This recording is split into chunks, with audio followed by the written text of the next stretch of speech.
much, Steffi. Thank you for the kind invitation and for the kind introduction. I'm very honored to have the opportunity to speak here at my hometown in Munich, even though my topic is emerging Europe. I mean, this is an important topic. I mean, I must say I was thrilled by the first panel. Positively, that these fantastic companies emerge out of this hub here in Munich, but also it was a little bit painful because these two companies are prominent members of our anti-portfolio. So to whatever reason, I have no explanation, we did not invest and we regret it. But it's great to see what great companies coming out of it. But my topic is different today. So I cannot really deny my very long back socialization with McKinsey, so I have brought slides. As you can imagine, I hope it works. I don't know how to work with it. Maybe I just start, there it is, I'm just talking. What I'd like to share with you is a little bit of thinking with respect to emerging Europe and also some data, which I think is eye-opening. So first of all, more or less common observation we all share. The speed of innovation is ever accelerating. While in the 80s we had new platform technologies coming up every 10 years, this frequency has raised to probably every 2 years. So we're seeing significant innovation. The platform technology is a new technology which serves as basis for a universe of new startups, of new businesses. We now see new platform technologies coming every 2 years. With the impact that we see a much higher number of quality businesses emerging. This has a reason. The reason is that technology, new technology drives the development of further technologies. I just picked some examples, but there are many more. AI, can you tell, whatever it is, computing power. So the fact that basically the global population is now online, has access to all informations, we can do transactions at basically zero cost, safe transactions across the globe. But there are many, many more examples. I think nobody would deny technology is driving technology. And prerequisites, entry barriers, to participate in this ever-accelerating innovation process are fading away. While in further generations there were high requirements with respect to infrastructure, just here the example of computers. So if you did not have access to mainframes, you basically could not participate in the ever-accelerating innovation process. Nowadays, everybody has access to basically unlimited computing power through cloud computing. Yeah? Everybody can open up an account at AWS and book as much CPU hours as one wants. Talking about data, I was talking about the global population is connected to the internet, and with that connection you have access to whatever information you need ubiquitously and very quickly. And skills. Think about in earlier days in the whatever COBOL or whatever languages you learned, it has taken a 4-year informatic university visit in order to learn basic skills, and then you need to train yourself in order to really be a skilled software architect to be able to drive innovation. Currently, you visit a coding course, which probably a coding program which takes you, I don't know, 80 days, 50 days, whatever, and you can directly start to participate in professional coding and software programming. And it is absolutely clear that this time will shrink to probably 10 days. And at some point of time, we will probably see a no-code software development in the future. So skills as an important entry barrier is also fading away. So everybody can participate. And that leads to a new paradigm. So it's not infrastructure, it's not access to data, it's not the skill, it is the creative mind which becomes the true bottleneck for future innovation. And the good thing is, creative minds all over the place.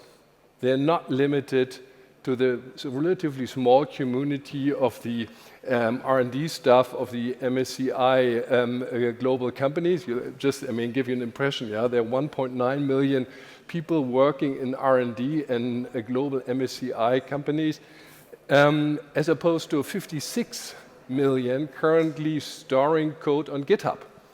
And this is probably not the entire population of creative minds participating in innovation process. This is just meant to exemplify the order of magnitude. What we are accessing, because we're activating these 56 plus million people to actively participate in the innovation process. We just carried it out from the R&D centers of global companies. So that leads to a democratization of innovation. It's not only so that we take the innovation out of the corporate centers, we also take them out of the traditional locations and regions. If you look at the venture funding development within the last 10 years in the US, it can be seen that the hubs, Silicon Valley and Boston predominantly, are way slower growing than remote areas such as Miami or Texas. Because there's no need to be neither in the corporate R&D staff world to participate, nor you need to be not anymore in Silicon Valley to really be a successful participant in the global innovation.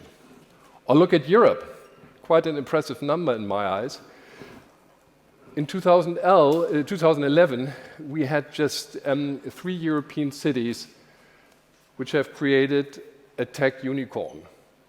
Nowadays, 2020, we have 40. And look around the distribution. They're all over the place, all over in Europe. It's not London, Berlin, Stockholm. They're all over. This is amazing, and this is, I think, an important insight. It's driven by technology, by the democratization of innovation, and it drives emerging Europe. VCs, and I'm a representative of this industry, as you know, VCs are slowly in adapting. So if you look at the share of VC deals made in the last 5 years, it's dropping, it's declining, but it's slowly declining, not at the speed as the democratization of innovation is taking place.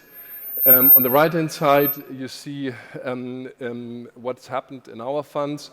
So back in the first half of the last decade, we allocated almost 75% of all our funds in the tech hubs. That has declined to 56%. So we follow the trend, but also we are a little slow.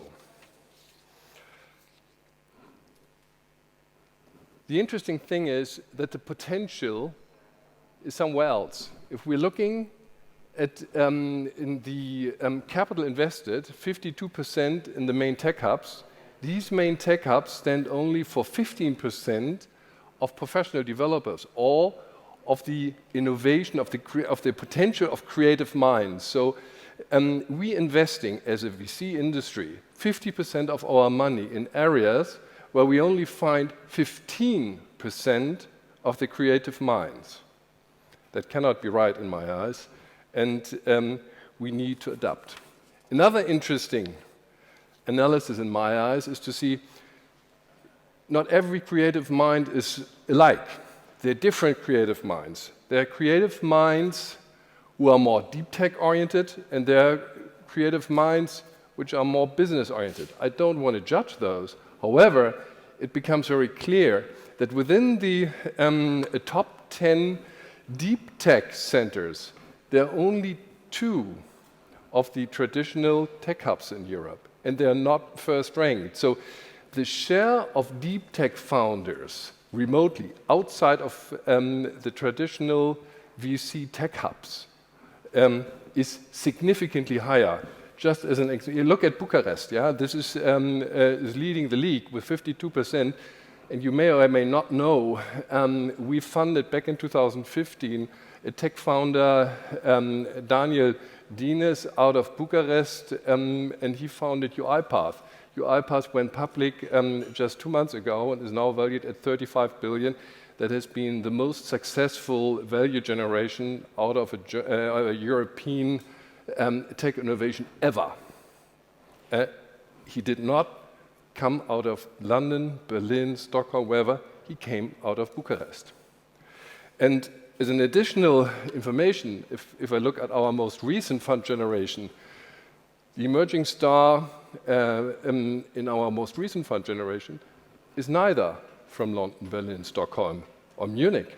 It's from Helsinki. It's a company called Ivan, which we backed 2 years ago, and is a deep tech company again. It's a sort of an operating system for cloud computing, and they're really going through the roof. It's amazing to see. So, and according to the old truth of supply and demand, we see different valuations in remote areas. In the absence of industry data, I share some internal data from our funds, and we have two dedicated different funds for West Europe and East Europe. So this is one is the red is Digital West and the gray is Digital East. And the investment strategies in both funds are identical. Same phase, same sort of company, everything alike. The only difference, one is Western Europe, the other is Eastern Europe, emerging Europe. And look at the average post-money valuation. Same vintage, by the way, again. Yeah, both Digital West vintage and pretty much all the same. Average post-money valuation is almost triple in Western Europe and in emerging Europe, almost it's 40% of that. So with respect to investment opportunity, this is quite telling. And this Digital East Fund was a fund which has done the investment in UiPath. And you see here on the right-hand side the share of investments which went into main hubs, meaning that also in the West Europe, not everything goes into main hubs, but it is still the majority. So as a conclusion, it's just meant to a visual impression for you. On the right-hand side, it's the density of the creative minds, the distribution of creative minds across Europe. And on the left-hand side, it's the distribution of VCs and VC investments across Europe. And you do not need to read the chart. You can just, have the visual impression. You see, this is not in sync. This is not in sync. And we, as an industry, should better look at this and try to adapt. So 2 minutes to go. Let me summarize what I was trying to get across. Technology leads to democratization of innovation as entry barriers are fading away. The smart brain will become the main catalyst for future innovations and disruption. But smart brains are located everywhere. They're not concentrated neither on the R&D departments of large corporations, nor to tech hubs, nor in the Silicon Valley, not to London, Berlin, nowhere. Hence, main startup hubs are increasingly losing their competitive edge. Just another information, we're just about to do our largest Series A ever. Guess where it comes from? Not from a hub, it comes from Heidelberg.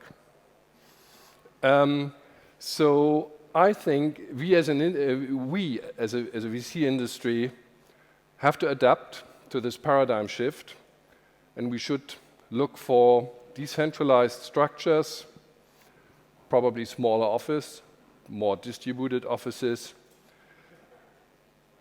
innovative methods to generate deal flow even outside of main hubs, where I can just use my links to the local ecosystems. We probably need to be more AI and tech driven for outbound deal generation. because the problem in VC is to identify disruptive opportunities, because you can never predict where and when it happens. It is not easy to find them. And I think this will also drive in more intensive cooperation with existing local tech hubs as local tech universities. So I think the technical academia and leading tech institutes across Europe, which are more decentralized than other things, especially other than the VC industry, will gain importance. And we try to adapt, we try to follow the trend, and hope that we will be able to participate in the great opportunities which emerge throughout Europe in an ever-increasing pace. So I'm fundamentally optimistic and very much looking forward to what's going to happen. Thank you very much.